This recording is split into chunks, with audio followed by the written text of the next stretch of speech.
I'm Margaret Hawthorn, and I live in Ringe. I'm the mother of Molly Hawthorn McDougall, who was murdered in her home in Henniker on April 29, 2010.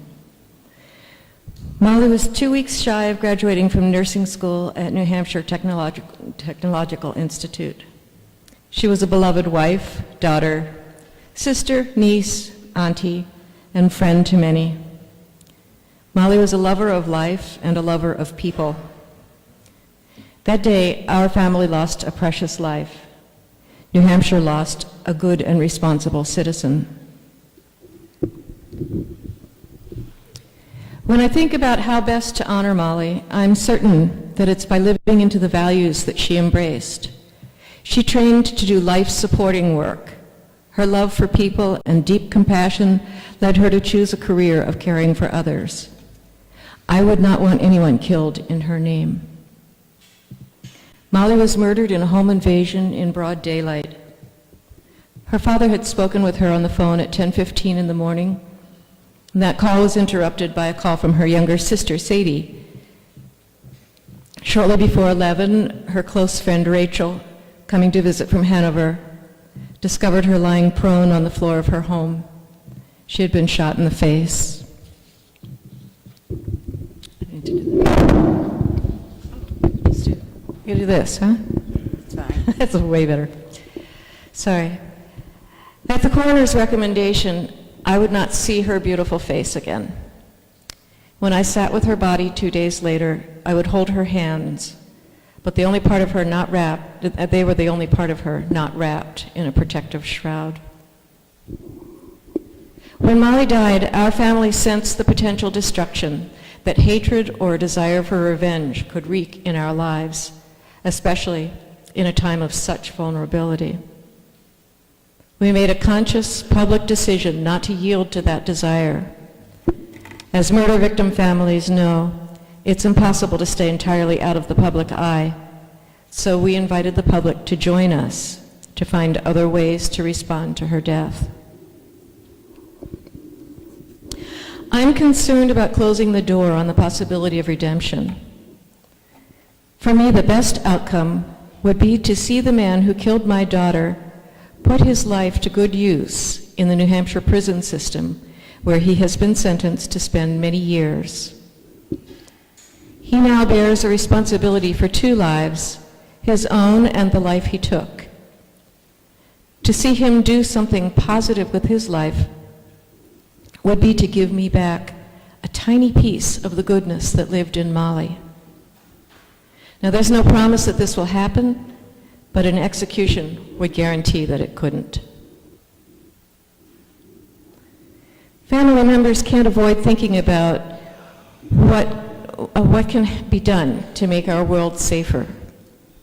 You know, if only this or that had been in place, my daughter would still be alive. I believe some people are so broken that for the protection of others, they do need to be contained permanently. But I'm not convinced that capital punishment contributes to public safety. I also think about accountability. On and off for nearly 20 years, I have served as a facilitator with the Alternatives to Violence Project, which is an initiative that helps inmates seek nonviolent ways to deal with their conflict.